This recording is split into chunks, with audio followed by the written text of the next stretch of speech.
My lover was born in 1981. I was young and he a little younger than me, but I never knew his name or his face because he was never man enough to come forth to me, so I just called him Mr. HIV. It's funny, because I never thought it could happen to me. But now I spend my nights replaying that day in my memory, praying that I could go to sleep and wake up and it'll all be a dream. But today I woke up and I was still positive for HIV. Contracted sometime before 1998 and after 1993. I know because I remember. I remember that year I gave blood, though I can't remember all the partners that I made love to. Though one of them sent me an anonymous handwritten letter saying, "Get tested." And considering my entire life rested in those two words, I felt he should have said it to my face. I couldn't place him, so I traced old letters from ex-boyfriends, trying to compare handwritings and pens or recall any one-night stands, hoping that I could go to him and he could tell me that it was all a joke and take back every word he wrote and choke on his sadistic sense of humor. But then I got my test results. She promised me anonymity, but it didn't matter because I lost my own identity when she told me that I was positive for HIV.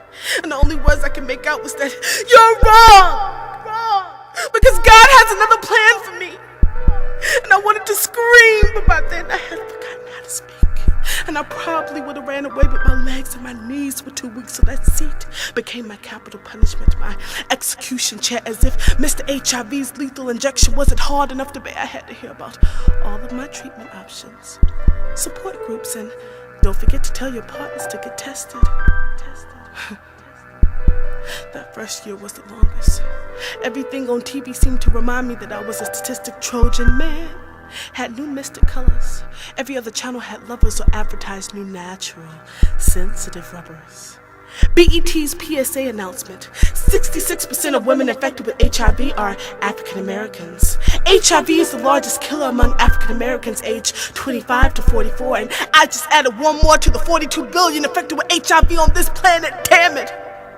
Jill Scott telling me to wrap it up, and I'm wondering how in the fuck did I miss the message? And apparently our president missed the message too, because all I hear about is his international gag rule, or his abstinence-only education, or his convenient evasion of Africa's AIDS epidemic. Not that I limit him to the blame, but I do hold him responsible.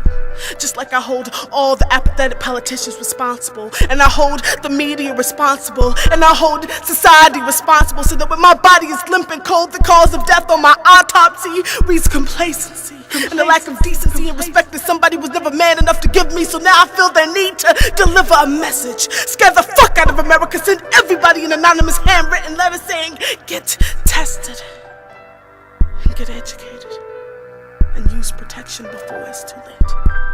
Before you end up like me and your worst fears producing orphans instead of producing babies, or fighting and dying alone because of fake friends and frightened family. And the worst thing about going to sleep is waking up and still being positive with HIV.